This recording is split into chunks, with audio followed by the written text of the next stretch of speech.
Hey, what's going on YouTube? If you clicked on this video, you're probably like me and wondering if you can co-witness or at least see your iron sights through an optic on your AK. Coming up.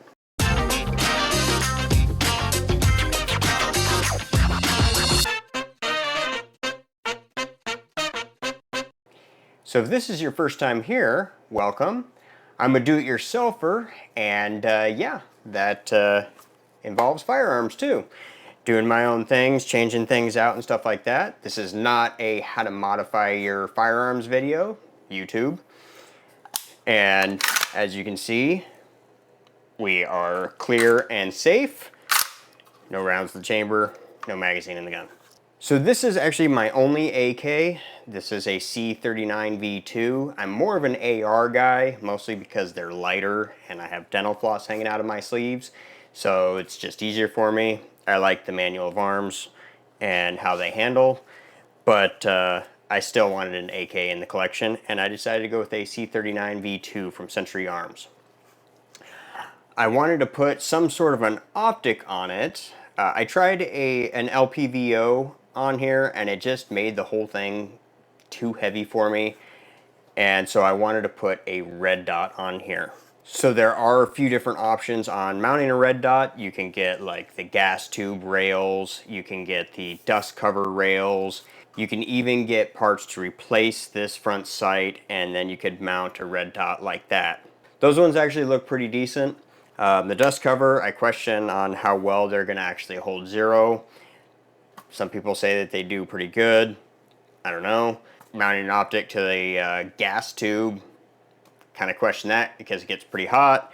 This one came with a side rail mounted to it, so that's what we're actually going to use to mount a red dot. Using the Midwest Industries mount, this is, I guess, their Gen 2.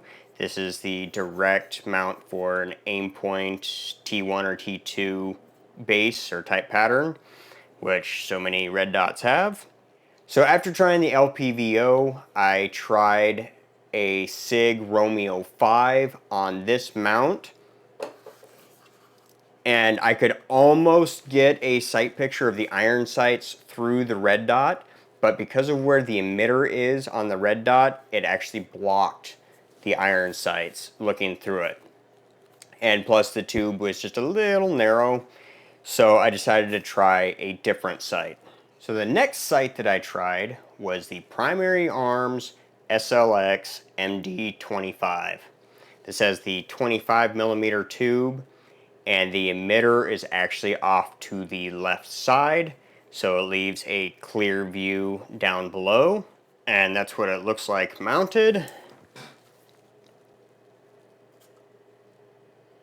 And you can see that it's really low.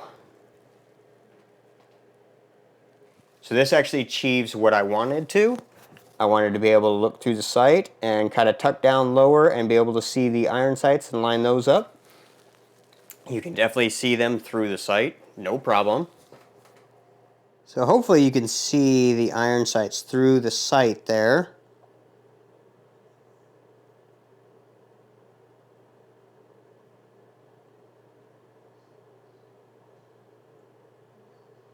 So you do have a clear sight picture through this sight. Now what I don't like about this particular sight, first off, I chose to go with the ACSS reticle, which has like a chevron in the middle with a larger horseshoe around it with a couple of bullet drops, which is fine, well, and good for other optics. This one is too small to use.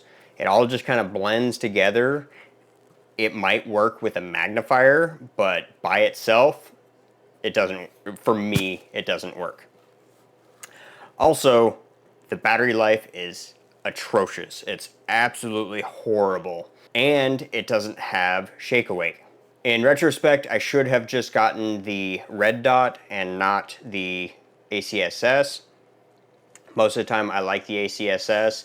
I also prefer a circle dot reticle, so that's why I went with this one, and it turns out that I just don't like this particular reticle, really. The red dot does have a longer battery life than this particular one, but it's not much better. When you actually look through the sight, since you have more of a U up front here, that horseshoe reticle actually sits on top and you almost have like a figure-8 thing going on. That's not a big deal or anything like that. That's just a little side note. But yeah, that's what I just don't like. The battery life, the lack of shake awake, and the particular reticle is, to me, useless. Unless you have a magnifier. To answer your original question, while you're probably here, yes, you can get a sight picture through your red dot of your iron sights. But anyway, I am a do-it-yourselfer.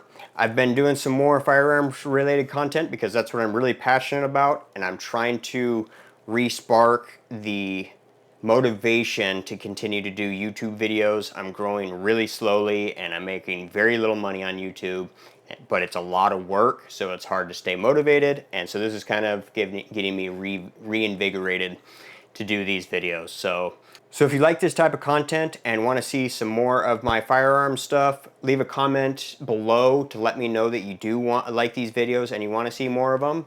And until the next project, we will catch you on the next one. See ya.